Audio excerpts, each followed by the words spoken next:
జై శ్రీకృష్ణ. అమృత సాగరంలో త్రికుటం అనే పర్వతం ఒకటి ఉన్నది. ఆ పర్వతంపై 3 శిఖరాలు ఉన్నవి. అది బంగారు శిఖరం, ఒకటి ఎండి శిఖరం, ఒకటి ఇనుప శిఖరం. ఆ వనంలో ఏనుగుల మంద వేలకు వేలు ఉండేవి, గుంపుగా ఉండేవి. ఒకే ఒక్క మగ ఏనుగు వాటి నాదుడుగా సంచరిస్తూ ఉండేవాడు. ఒకనాడు ఆ ఏనుగులు దారి తప్పి అవి ఒకరోజు నీళ్ల కోసం దారి తప్పి ఒక సరస్సును చూసి నీళ్లు త్రాగి తొండంతో నీళ్లు పీల్చుకుని తన నాదుడిపై వేసి తామర పువ్వులను తీసి తన నాదుడిపై అలంకరించి ఏనుగులు చేసే కోలాహలానికి హఠాత్తుగా ఒక మకరం వచ్చి గజరాజుని పట్టుకుంది. అలా కొన్నాళ్ళు ఇద్దరి మధ్య పోరాటం జరిగింది. ఇక ఏనుగు బలం తగ్గి మార్జల కిషోరా అని గేంకరించింది.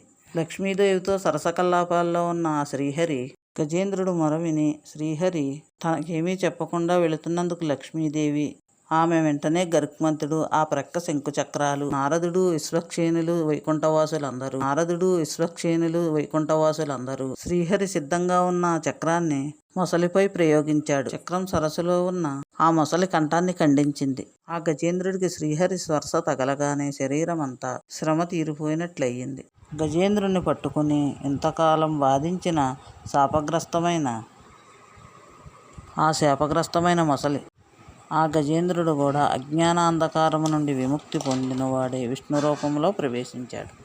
ఆ మొసలి పూర్వజన్మలో గంధర్వుడు. పూజాధిక్రమ దోషం వలన మకరమై పుట్టాడు. గజేంద్రుడు పూర్వజన్మలో ద్రవిడ దేశాన్ని పరిపాలించే ఇంద్రద్యుమ్నుడనే మహారాజు పరిపాలిస్తూ ఉండేవాడు. ఆయన గొప్ప హరిభక్తుడు. ఆయన మౌన నియమం పాటిస్తూ చాలా కాలం ఉత్తర దిశ అను ఒక పర్వతంపై శ్రీహరిని గూర్చి తపస్సు చేయసాగాడు. అలా ఉండగా ఒకనాడు ఆ రాజును శ్రీహరి ఆరాధనలో తన్మయత్వం ఉండగా అగస్త్య మహర్షి అతని ఆశ్రమానికి వచ్చాడు.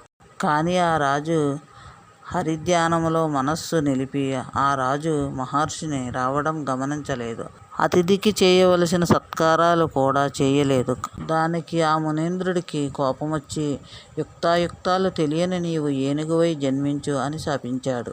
ఆ శాపం కారణంగా ఇంద్రద్యుమ్నుడు కరిజాతిలో పుట్టాడు. అతడే మొసలి బారిన చిక్కిన ఏనుగు.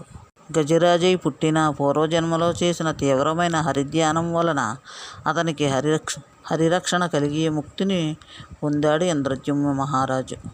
ఏనుగై పుట్టిన అతనిని సేవిస్తూ ఉన్న పరిచారికులంతా ఏనుగులై అతనిని సేవిస్తూ ఉన్నారు.